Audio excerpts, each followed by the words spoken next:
আসসালামু আলাইকুম প্রিয় দর্শক, অন্য মঞ্চের আলাপচারিতায় আপনাদের সকলকে স্বাগত জানাচ্ছি। প্রিয় বন্ধুরা, প্রীতি, সালাম এবং শুভেচ্ছা নেবেন। এই যে এখন এই মুহূর্তে বাংলাদেশের জাতীয় নিরাপত্তা উপদেষ্টা ডক্টর খলিলুর রহমান ভারতে রয়েছেন। আমি আগেই বলেছিলাম তার 19শে নভেম্বর যাওয়ার কথা ছিল, কিন্তু শেষ মুহূর্তে তার যাওয়াটা একদিন এগিয়ে তিনি 18ই নভেম্বর সন্ধ্যার ফ্লাইটে দিল্লি গিয়েছেন। এবং খলিলুর রহমান গিয়েছেন মূলত অফিসিয়ালি আজকে 20শে নভেম্বর একটা কলম্বো সিকিউরিটি কনক্লেভের একটা কনফারেন্স হচ্ছে। ভারত স্বাগতিক দেশ, 5টি দেশের জাতীয় নিরাপত্তা উপদেষ্টা এই সম্মেলনে অংশগ্রহণ করছে। আগেও বলেছি এরা মালদ্বীপ, মরিশাস, ভারত, বাংলাদেশ এবং শ্রীলঙ্কা। তো এই আজকের এই কনফারেন্সে কিন্তু সভাপতিত্ব করবেন আমাদের বাংলাদেশের জাতীয় নিরাপত্তা উপদেষ্টা ডক্টর খলিলুর রহমান। ডক্টর খলিলুর রহমানকে বেসিক্যালি পেন্টাগন এবং আমেরিকার জাতীয় গোয়েন্দা প্রধান তুলসী গ্যাবার্ড কিন্তু বলেছেন ভারতের অজিত দোভাল জাতীয় নিরাপত্তা উপদেষ্টা তার সাথে মিটিং করতে। সো এই যে মিটিংটা হচ্ছে, এবং পরশুদিন তিনি গিয়েছেন, গতকাল সকাল 8:30 থেকে 9:30 পর্যন্ত 1 ঘন্টা অজিত দোভালের সাথে মিটিং হয়েছে। 9:30 পরে 1 ঘন্টা বিরতি দিয়ে 10:30 থেকে 40 মিনিটের মতো আরেকটা মিটিং করেছেন ডক্টর খলিলুর রহমান। সেই মিটিং এ ছিলেন ডক্টর খলিল, অজিত দোভাল এবং ভারতে আমেরিকার রাষ্ট্রদূত মিস্টার সার্জিও গার। এবং সম্ভবত আজকে সার্জিও গার আবার আমেরিকায় ফিরে যাবেন। সো গতকাল সকালে 2টো মিটিং হয়েছে। দ্বিতীয় যে মিটিংটা হয়েছে সার্জিও গারের সাথে, সেই মিটিং এর বিস্তারিতটা আমি এখনো পাইনি, কিন্তু অজিত দোভালের সাথে যে মিটিংটা হয়েছে সেটার আমি অধিকাংশ ইনফরমেশন পেয়েছি। কিছু ইনফরমেশন এবার আমি নিজেও এনডিএ, ভার্বাল এনডিএ তে সাইন করেছি, মানে কিছু ইনফরমেশন আমি জাতীয় নিরাপত্তার স্বার্থে এবং রাজনীতির কারণে, রাজনৈতিক পরিস্থিতির বাস্তবতায় আমি কিছু ইনফরমেশন আপনাদের দেব না, কিন্তু যে ইনফরমেশন গুলো আমি পেয়েছি, আমি যে কারণে শুরুতে বললাম যে ভারতের সামান্য করুণা পাওয়ার জন্য চাতক পাখির মতো তাকিয়ে থাকে, অথচ এদের বক্তৃতা শুনলে, কথাবার্তা শুনলে ভারতের মানে এত বিরোধিতা করে, এই দ্বিচারিতা আমাদের আওয়ামী লীগ বাদে সব রাজনৈতিক দলেরই প্রায় আছে। তো এই যে আলোচনাটা হলো, 1 ঘন্টা ব্যাপী বৈঠক হয়েছে। এই বৈঠকটা বেসিক্যালি ডক্টর খলিলুর রহমান শ্রোতা হিসেবে অ্যাটেন্ড করেছেন। এটা যা বলার এটা অজিত দোভাল বলে গেছে। মিস্টার খলিল প্রধানত 3টি কথা বলেছেন।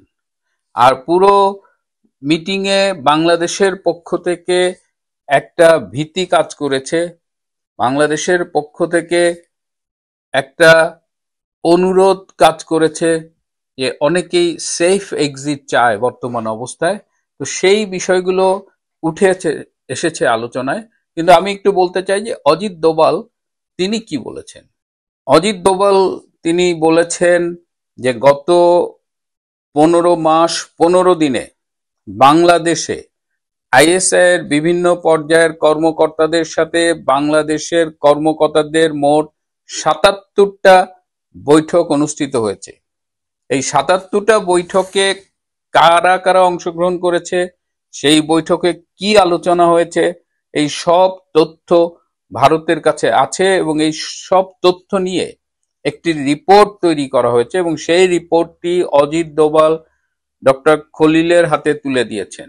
এর বাইরে 277 পৃষ্ঠার আরো একটা রিপোর্ট ডক্টর খলিলের হাতে তুলে দেওয়া হয়েছে, যে রিপোর্টটিতে বাংলাদেশে বর্তমানে ভারত বিরোধী যে জঙ্গি তৎপরতা চলছে সেই জঙ্গি তৎপরতার বিশদ বিবরণ রয়েছে। এবং শুধু বিবরণ নয়, বিভিন্ন ধরনের প্রমাণ, স্যাটেলাইট থেকে তোলা ইমেজ, এই সব কিছু ওই 277 পৃষ্ঠার রিপোর্টটিতে রয়েছে। এরপরে বাংলাদেশের নির্বাচন নিয়ে ভারতের আকাঙ্ক্ষার কথা, প্রত্যাশার কথা জানিয়েছেন অজিত দোভাল। ভারত মনে করে যে বাংলাদেশে সব নিবন্ধিত রাজনৈতিক দলকে নিয়ে একটা ইনক্লুসিভ নির্বাচন অনুষ্ঠিত হওয়া প্রয়োজন। বিশেষ করে প্রায় 50% ভোটারের সমর্থন পুষ্ট আওয়ামী লীগকে এই নির্বাচনের বাইরে রাখার চেষ্টা ভারত সমর্থন করে না বা ভারত আশা করে না। আওয়ামী লীগকে নির্বাচনের বাইরে রাখার মধ্য দিয়ে এই অঞ্চলে একটি দীর্ঘ অস্থিতিশীলতার যে সৃষ্টি হবে সেটি কারো জন্যই মঙ্গল বয়ে আনবে না, এবং ভারত সবঙ্গত কারণেই ইনক্লুসিভ নির্বাচন চায়। কাউকে বাদ রেখে এই অস্থিতিশীলতার পরিস্থিতির সৃষ্টি ভারতের কাছে কাম্য নয়। একজন উপদেষ্টা বা এনসিপির নেতা কেউ একজন নাকি একটা স্ট্যাটাস দিয়েছে ফেসবুকে যে ডক্টর খলিল আপনি ভারতে যাচ্ছেন, আপনি আসার সময় এই মৃত্যুদণ্ড প্রাপ্ত সো কল্ড আদালতের শেখ হাসিনাকে নিয়ে আসবেন।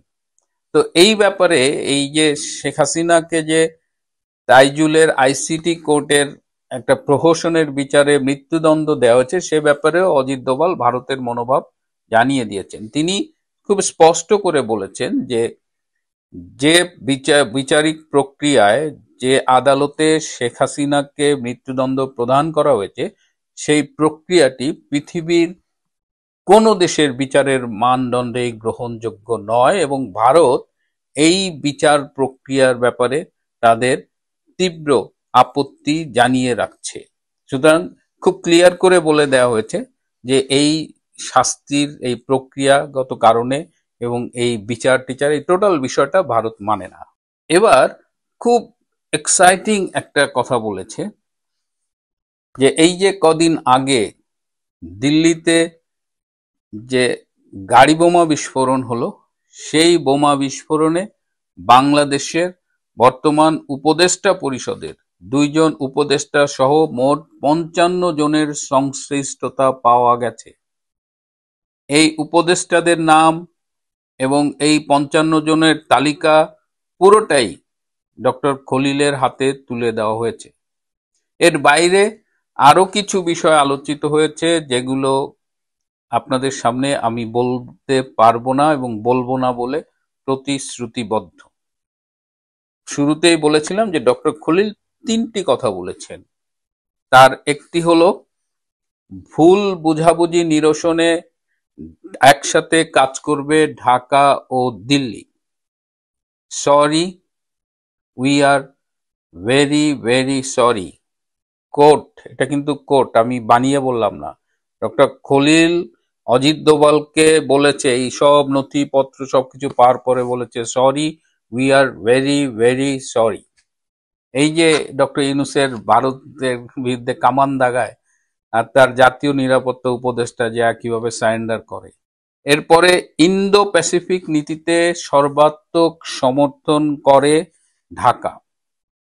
ঢাকা ও দিল্লির একসাথে অনেক পথ হাঁটার সুযোগ আছে, এই সুযোগ হাতছাড়া করতে চায় না ঢাকা। কেমন লাগতেছে? অবিশ্বাস হচ্ছে? এই হলো বাংলাদেশের ভারত বিরোধী রাজনীতির তথাকথিত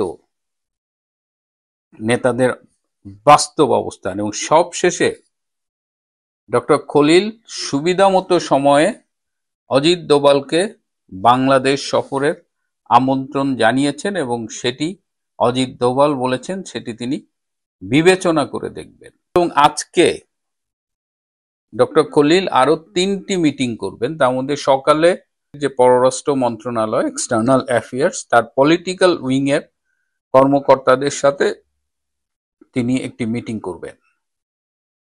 এই পর্বটি যখন করছি তখন আপনাদের আরো একটি ইনফরমেশন দিয়ে দিই যে ভারতের উপরে যে মার্কিন ট্যারিফ আরোপ করেছিল কত 50% না কত, এই যে ট্রেড ডিল হবে এখন, এই ট্রেড ডিলে ভারতের ট্যারিফের পরিমাণ হবে 9.85%, 10%-এর কম। এবং $93 মিলিয়ন আরেকটা বাণিজ্য চুক্তি সম্প্রতি সই করলো ভারত আমেরিকার সাথে। ভারত আমেরিকার সম্পর্কটা আবার মাঝখানে একটু টানটান থাকলেও এখন আবার নতুন করে অন্য মাত্রায় যাচ্ছে। শেখ হাসিনার ফাঁসির রায় ঘোষণা হতে যেভাবে হাততালিতে ফেটে পড়েছিল আদালত কক্ষ, তাতে মনে হয়েছিল সারা দেশ উচ্ছ্বাসে ফেটে পড়বে এই আদেশ শুনে। জামাত, এনসিপি, বিএনপি মিটিং মিছিল করে, নাচা গানা করে মাতিয়ে দেবে বাংলাদেশ। কিন্তু কোথায় কি আনন্দ উৎসবের নামগন্ধ নেই, বরং রায়ের বিরুদ্ধে সাধারণ মানুষের ক্ষোভ আছড়ে পড়েছে প্রায় বাংলাদেশের সমস্ত জেলায়। ষড়যন্ত্র করে যারা এই রায় আদায় করেছে, তাদের চেলা চামুন্ডারাও যে তেমন কোনো মিছিল টিছিল করেছে, বোমা ফাটিয়ে উৎসব করেছে তা নয়। শুধু ধানমন্ডির 32 নম্বরে যেটুকু বাকি আছে এখনো, সেটা ভাঙতে বুলডোজার নিয়ে গিয়েছিল তারা। সেনার বাধায় সেটা করতে পারেনি। সেনা কেন বাধা দিয়েছে এবার, আর আগে যখন ভাঙা হয়েছিল তখন কেন বাধা দেয়নি, এসব নিয়ে চুলচেরা বিশ্লেষণ চলছে নানা দিকে। সে আলোচনা এখানে নয়। এখানে আলোচনা হাসিনার ফাঁসি নিয়ে। এর আগে আমি সম্ভাব্য রায় নিয়ে একটি ভিডিও করেছিলাম কদিন আগে, আপনারা দেখেছেন। সেখানে বলেছিলাম তীব্র আন্তর্জাতিক চাপের বিরুদ্ধে গিয়ে ফাঁসির সাজা শোনাবার সাহস করবে না ট্রাইব্যুনাল ও তার মালিক জামাতি ইউনূসের অবৈধ সরকার। তাছাড়া হাসিনাকে হাতে পেলে তবে তো ফাঁসি দেবে। ভারত হাসিনাকে ইউনূসের হাতে তুলে দেবে, এটা যদি কেউ ভেবে থাকে তাকে পাগল বললে কম বলা হয়। একই কথা হাসিনার স্বরাষ্ট্রমন্ত্রীর ব্যাপারে, তাকেও ফাঁসি কাটে ঝোলানো যাবে না, কারণ তিনি ভারতে, আর ভারত তাকে ফেরত দেবে না। তাহলে এই ফাঁসির রায় দিয়ে কি লাভ? এই জন্যই বলেছিলাম ফাঁসির রায় হবে না, কারণ এদের তো একটা চক্ষু লজ্জা বলে ব্যাপার আছে। কিন্তু সেই চক্ষু লজ্জাটুকু এই সরকারের, বাংলাদেশের বর্তমান সরকারের নেই। কিন্তু জামাত, বিএনপি, ইউনূসের এই সরকার গায়ের ঝাল মেটাতে চেয়েছিল, তাই আইনকে বুড়ো আঙুল দেখিয়ে এই আদেশ। কিন্তু এই সরকার আর একটা কথা ভুলে গিয়েছে, সেটা হলো শেখ হাসিনা আল্লাহর আশীর্বাদ প্রাপ্ত। বাংলায় একটা প্রবাদ আছে, রাখে হরি মারে কে। সেই প্রবাদটাকে অনুসরণ করে বলা যায়, রাখে আল্লাহ, মারে কে। ঈশ্বর এরকম, ঈশ্বর হচ্ছেন কি, ঈশ্বরকে বলা হয় ঈশ্বর একম এব অদ্বিতীয়ম, ঈশ্বর একজন ছাড়া কেউ নেই। এই যে হিন্দুদের এত ঈশ্বর, সেটা কিন্তু মূল এক ঈশ্বরের নানা রূপ। এই রূপ, তাকে কেউ বলে হরি, আবার মুসলিমরা তাকে বলেন আল্লাহ, খ্রিস্টানরা তাকে বলেন গড। তো পরম করুণাময় আল্লাহ এত বিচিত্রভাবে এ পর্যন্ত রক্ষা করেছেন শেখ হাসিনাকে, তাকে বাঁচিয়ে রেখেছেন, যে তাকে পরম অলৌকিক সমস্ত ঘটনা বললে ভুল হবে না। একবার ফিরে দেখা যাক সেই ঘটনাগুলোর দিকে। শেখ হাসিনাকে এবারও যে ছুঁতে পারবে না ঘাতক, সেটা বোঝাতেই একবার এই ফিরে দেখাটা আসুন। 1975-এর 15ই আগস্টের রাত, তার পুরো পরিবার নিহত হয়েছিলেন, কিন্তু তিনি, শেখ হাসিনা, বেঁচে গিয়েছিলেন। সেই রাতে তিনি এবং তার বোন রেহানা, সেই রাতে বঙ্গবন্ধু শেখ মুজিবুর রহমানকে সপরিবারে হত্যা করার সময় তার দুই কন্যা শেখ হাসিনা এবং শেখ রেহানা ঘটনাচক্রে বিদেশে অবস্থান করছিলেন, তাই প্রাণে বেঁচে যান। তার এই বিদেশ যাত্রা ঘটনাচক্র এই জন্যেই বললাম, সেটা পূর্ব নির্ধারিত ছিল না, অনেকটা আকস্মিক ছিল। স্বামী ডক্টর এম.এ. ওয়াজেদ মিয়ার কর্মস্থান ছিল পশ্চিম জার্মানি। হত্যাকাণ্ডের মাত্রই কয়েকদিন আগে শেখ হাসিনা জার্মানিতে তার স্বামীর কাছে যান। পরে এক সাক্ষাৎকারে শেখ হাসিনা বলেছিলেন, আমি আমার স্বামীর কাছে গিয়েছিলাম, বিমানবন্দরে আমাকে বিদায় জানাতে সবাই এসেছিলেন, আমার বাবা, মা, আমার 3 ভাই, 2 নববিবাহিতা ভগ্নিপতি।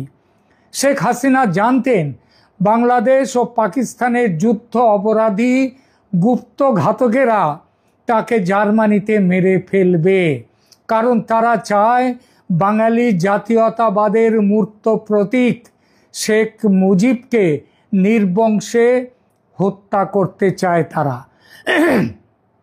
তাই 15ই আগস্টের ঘটনার পর তিনি পশ্চিম জার্মানি থেকে ভারত সরকারের কাছে রাজনৈতিক আশ্রয় প্রার্থনা করেন এবং 25শে আগস্ট সকালে এয়ার ইন্ডিয়ার একটি ফ্লাইটে তিনি দিল্লিতে পৌঁছান এবং সেখানে নির্বাসিত জীবন শুরু করেন। কেন ভারত? কারণ পৃথিবীর অন্য কোনো দেশ, এমনকি কোনো মুসলিম দেশকেও তিনি তার নিরাপত্তার জন্য উপযুক্ত মনে করেননি। দ্বিতীয়ত, ভারতের সঙ্গে বাংলাদেশ তথা আওয়ামী লীগের ঐতিহাসিক সম্পর্ক, আজকের বাংলাদেশ তৈরি হতো না যদি ভারত না থাকতো। তো এই ঐতিহাসিক সম্পর্ক, এবং তৃতীয়ত কূটনৈতিক ও কৌশলগত কারণ তিনি জানতেন ফিরে আসার লড়াইয়ে ভারত তার সবচেয়ে বিশ্বাসযোগ্য বন্ধু। যে দেশকে স্বাধীন করবার জন্য তার বাবা বঙ্গবন্ধু মুজিবুর রহমান তার জীবন দিয়েছেন, সেই দেশকে রক্ষা করার দায়িত্ব শেখ হাসিনা নিজের কাঁধে নিয়েছিলেন।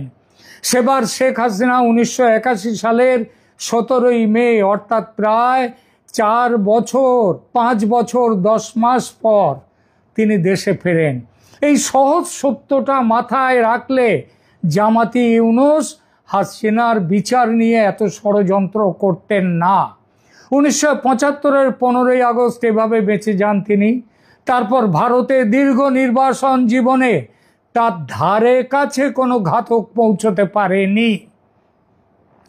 সেই চেষ্টা শুরু হয় তার দেশে ফেরার পর। হাসিনা নিজ মুখে বিভিন্ন সময় বলেছেন যে তিনি 19 বার হত্যা চেষ্টা থেকে বেঁচে ফিরেছেন। এখানে সেই প্রধান ঘটনাগুলোর একটা তালিকা দিলাম। প্রথম ঘটনা তাকে মেরে ফেলার। 10 নভেম্বর 1987 সচিবালয়ের কাছে আক্রমণ। শেখ হাসিনা জেনারেল এরশাদের সামরিক শাসন বিরোধী আন্দোলনে যোগ দিলে সচিবালয়ের কাছে তার গাড়িতে গুলি চালানো হয়। একটি গুলি এরশাদ বিরোধী বিক্ষোভকারী নূর হোসেনকে আঘাত করে, যিনি ঘটনাস্থলেই মারা যান। হাসিনা কিন্তু অক্ষত।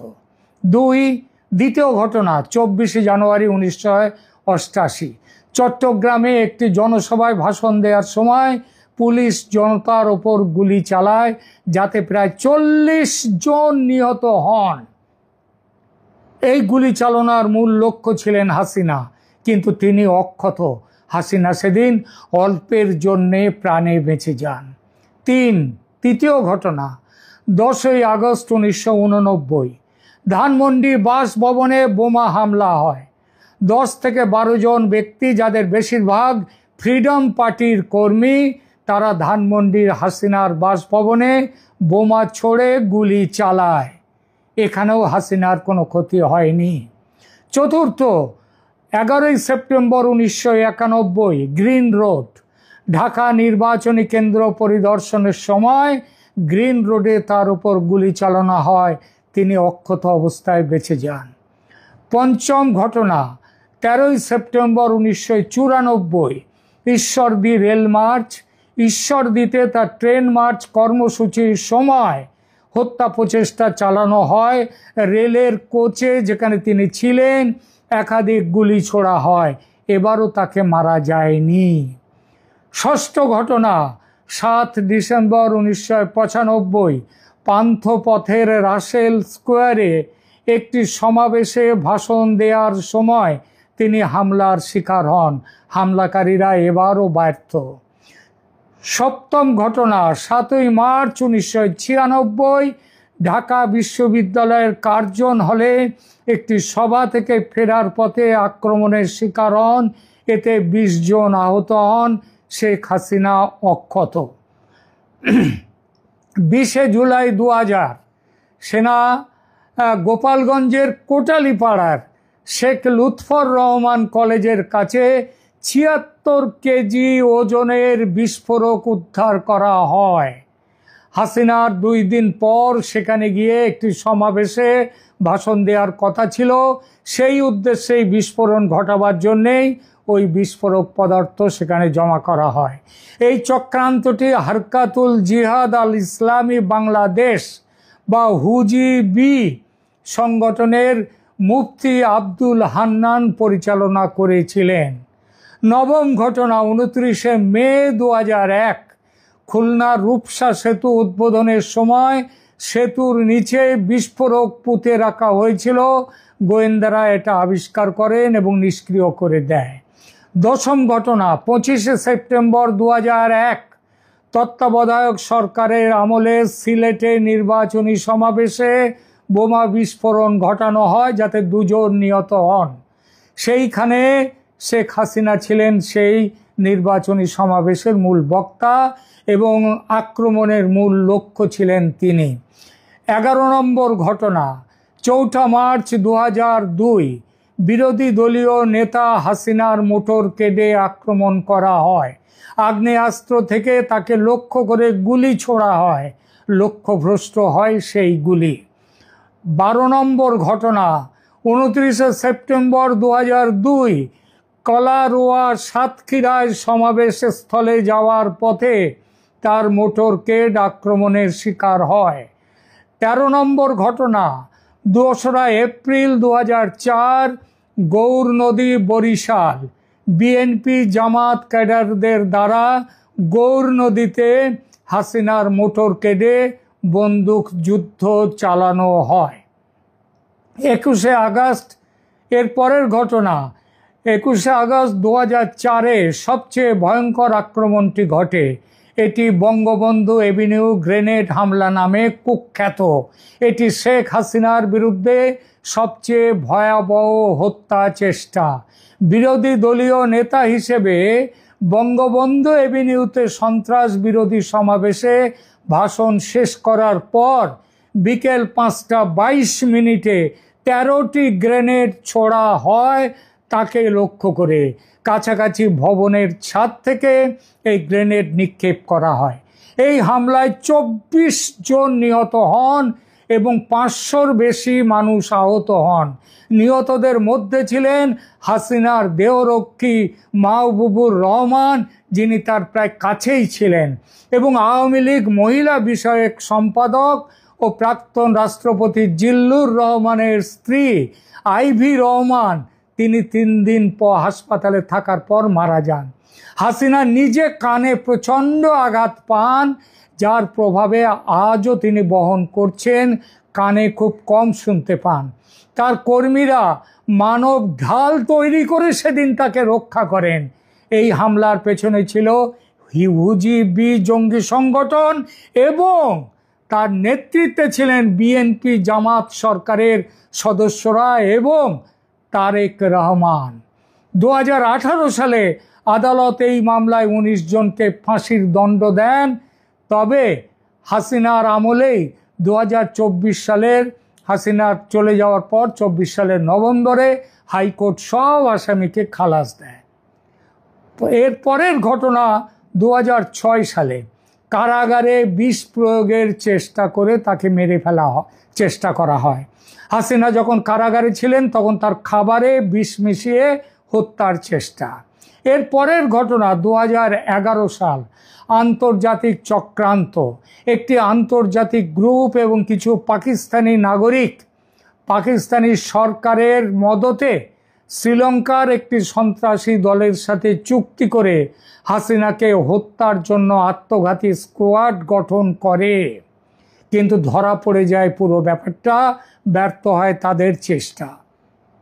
এরপর 2014 সাল প্রশিক্ষিত নারী জঙ্গিদের দিয়ে চক্রান্ত করা হয়। 2014 সালের শেষের দিকে হাসিনাকে হত্যার চক্রান্ত করে প্রশিক্ষিত নারী জঙ্গিরা। এবং সর্বশেষ 5 আগস্ট 2024 ঘটনার কথা ভাবুন। সেদিন তো তার বাঁচার কথা ছিল না।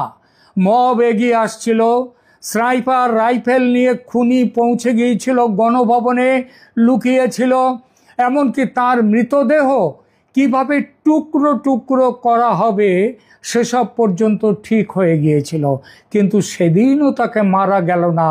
অসম্ভব একটা জায়গা থেকে তিনি বেঁচে গেলেন, ভারতে এলেন। এভাবে বারবার মৃত্যুর দরজা থেকে ফিরে আসার পেছনে কেউ যদি পরম করুণাময়ের আশীর্বাদ খুঁজে পান, তবে তাকে কি ভুল বলা যায়? শেখ হাসিনা স্বাভাবিকভাবেই তাই তার বেঁচে থাকার পেছনে আল্লাহর হাত দেখতে পেয়েছেন।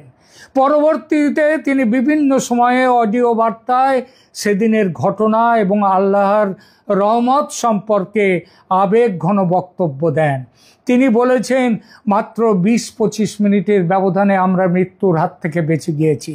আমি অনুভব করি যে ২১শে আগস্টের হত্যা চেষ্টা, মানে ওই গ্রেনেড হত্যা চেষ্টা থেকে বেঁচে যাওয়া, কোটালীপাড়ার বিশাল বোমা থেকে বেঁচে যাওয়া, ৫ই আগস্ট ২০২৪-এ বেঁচে যাওয়া, এসবের পেছনে নিশ্চয়ই আল্লাহর ইচ্ছা আছে, আল্লাহর হাত আছে। অন্যথায় আমি এবার বেঁচে থাকতে পারতাম না। আল্লাহর রহমতেই মনে হয় আমি এখনো বেঁচে আছি, কারণ আল্লাহ চান আমি আরও কিছু ভালো কাজ করি। যদিও আমি কষ্ট পাচ্ছি, আমি আমার দেশ ছাড়া, আমার ঘর ছাড়া সব কিছু পুড়িয়ে দেওয়া হয়েছে, তবুও আল্লাহ চান আমাকে দিয়ে কিছু ভালো কাজ করবেন। এপ্রিল ২০২৫ সালে, এই কদিন আগে, কয়েক মাস আগে সমর্থকদের সাথে এক ভার্চুয়াল মিটিংয়ে হাসিনা আরও জোরালোভাবে বলেন, আল্লাহ আমাকে একটা কারণে বাঁচিয়ে রেখেছেন এবং সেই দিন আসবে যখন ন্যায় বিচার প্রতিষ্ঠিত হবে। যারা এই অপরাধ করেছে তাদের অবশ্যই শাস্তি পেতে হবে, এটা আমার প্রতিজ্ঞা। আর এই বিশ্বাস থেকেই ১৭ই নভেম্বর মৃত্যুদণ্ডের ঘোষণা শোনার পর শেখ হাসিনার পরম বিশ্বাসী ও দৃঢ় প্রত্যয়ী বার্তা, আমাকে ওরা কি ফাঁসি দেবে, ইউনূসকে ফাঁসি কাটে তো আমি ঝোলাবো। এটা কোনো প্রতিহিংসার হুমকি নয়। যেভাবে ইউনূস সভ্য সমাজের সমস্ত আইন কানুনকে ধ্বংস করে শেখ হাসিনাকে ফাঁসি কাটে ঝোলাবার অপচেষ্টা করেছেন, যেভাবে মুক্তিযুদ্ধের গৌরবময় স্মৃতিকে মুছে দিয়ে দেশটাকে আবার পাকিস্তান অন্যান্য বিদেশি শক্তির কলোনি বানিয়ে তুলছেন, তাতে ফাঁসি কাটে ওঠা ছাড়া অন্য শাস্তি পেতে পারেন না মোহাম্মদ ইউনূস। হাসিনা সে কথাই বলেছেন আমাকে কি ফাঁসি কাটে ঝোলাবে, ইউনূসকে আমিই তো ফাঁসি কাটে ঝোলাবো। গত ২৪ ঘন্টার মধ্যে দেশে বেশ অস্বস্তিকর কিছু খবরাখবর দেখতে পাচ্ছি। সেসব খবরের মধ্যে কিছু খবর অনলাইন পত্রপত্রিকা লিডও করেছে। আমি সংক্ষেপে আপনাদেরকে একটু বলি। মিরপুরে থানার সামনেই ককটেল বিস্ফোরণ, পুলিশ সহ আহত ৩। গাজীপুরে দাঁড়িয়ে থাকা বাসে আগুন দুর্বৃত্তদের। নওগাঁয় গ্রামীণ ব্যাংকের সামনে আগুন। ময়মনসিংহে ট্রেনে দুর্বৃত্তদের আগুন। নারায়ণগঞ্জে প্লাস্টিক কারখানায় আগুন। হঠাৎ কেন দেশে বা কোন সিচুয়েশন, সরকার কেন এগুলো টেকেল দিতে পারছে না, বা এই কাজগুলো এখন কারা করছে? আরেকটা খবর আমাদের সামনে, রামপুরায় বাসে আগুন কেন? মানে এখন তো কারো কোনো রাজনৈতিক কর্মসূচি নাই, কোনো মিছিল, মিটিং, ঝটিকা মিছিল, এইসব ব্যাপারও নাই। রাজধানী রামপুরায় বিটিভির সামনে পার্কিং করা ভিক্টর পরিবহনের একটি বাসে আগুন দিয়েছে দুর্বৃত্তরা। বুধবার রাত 10টার দিকে ঘটনা ঘটে। হাতিঝিল থানার কর্মরত অফিসার এসআই পূর্ণ বাংলা ট্রিবিউনকে এই তথ্য নিশ্চিত করেছেন। তিনি বলেন, আমরা এ ধরনের খবর পেয়েছি, আমাদের ঊর্ধ্বতন কর্মকর্তারা ঘটনাস্থলে গেছেন। স্থানীয় লোকজন জানাচ্ছে কে বা কারা আগুন দিয়েছে, হঠাৎ আমরা দাও দাও করে আগুন জ্বলতে দেখি। তার আগে আরও লিড করেছে পত্রপত্রিকা। সেসব লিডিং নিউজগুলোর মধ্যেও ছিল দুশ্চিন্তা করার মতন পল্লবী থানার সামনে ককটেল বিস্ফোরণ। সেখানে বলা হচ্ছে, মিরপুরে পল্লবী থানার সামনে ককটেল বিস্ফোরণের ঘটনা ঘটেছে। বুধবার রাত ৯টার দিকে থানার সামনে এই ককটেল বিস্ফোরণের ঘটনা ঘটে। প্রত্যক্ষদর্শীরা জানান, সেখানে মোট ৩টি ককটেলের বিস্ফোরণ হয়েছে। থানার কর্তব্যরত অফিসার এসআই আলফাজ আহমেদ তিনি বলছেন, ককটেল বিস্ফোরণের খবর আমরা পেয়েছি, তবে কতটি ককটেল বিস্ফোরণ করা হয়েছে তা বলতে পারছি না। তিনি আরও বলেন, কারা এই ঘটনা ঘটেছে তা তদন্ত করা হচ্ছে। এই শত শত ঘটনার মধ্যে ঘটে গেল, তদন্ত এখনও চলছে। এদিকে ঘটনার পুরো এলাকায় আতঙ্ক ছড়ালেও হতাহতের কোনো খবর পাওয়া যায়নি। মানে আমার কাছে প্রশ্ন হচ্ছে যে, কোনো রাজনৈতিক বড় কর্মসূচি নাই, এমনিতেই তো ঢাকা শহরের অবস্থা খারাপ, এভাবে 15 দিনের ব্যবধানে পুরনো ঢাকায় 15 দিন না 10 দিনের ব্যবধানে পুরো ঢাকায় একজনকে দিনে দুপুরে মেরে ফেলা হলো, উদ্ঘাটিত হয়েছে ঘটনা, পল্লবীতে মেরে ফেলা হলো। তো এইসব জিনিস তো ঘটে যাচ্ছে, ঘটে চলেছে। তাহলে এই আলামতগুলো আমরা যদি একসাথে করি, তাহলে ওভারঅল দেশে আইন শৃঙ্খলা পরিস্থিতি এই সময়ে যখন প্রধান উপদেষ্টার দপ্তর থেকে জানানো হয় যে আইন শৃঙ্খলা পরিস্থিতি নর্মাল আছে, মানুষজন কি স্বস্তিতে আছে, মানুষজন কি নিশ্চিন্তে সাহস পাচ্ছে ঘর থেকে বের হওয়ার? রাত বিরাতে তো দূরের কথা, একান্ত প্রয়োজন ছাড়া অনেকে দ্বিধা করেন না যে কখন কি হয়। আমি আপনাদেরকে মনে করিয়ে দিই, গত 1 বছরের মধ্যে আমেরিকা, ব্রিটেন, অস্ট্রেলিয়া 3টা দেশই তার নাগরিকদের সাবধান করেছে বাংলাদেশে যে কোনো সময় রাজনৈতিক বিশৃঙ্খলা লাগতে পারে, গন্ডগোল হতে পারে, তার নাগরিকদের সাবধানে চলতে বেরোচ্ছে। পার্বত্য অঞ্চলে যাইতে একদম নিষেধই করে দিয়েছে যে পারতে যেন পার্বত্য অঞ্চলে বাংলাদেশে তাদের দেশের নাগরিকরা না যায়। তো তারা তাদের দেশের নাগরিককে সেভ করে নিচ্ছে। আমার দেশের নাগরিক বা বাংলাদেশের নাগরিককে সেভ করার দায়িত্ব তো এই সরকারের। তারা কতটুকু করতে পারছে? ভালো থাকবেন, সুস্থ থাকবেন।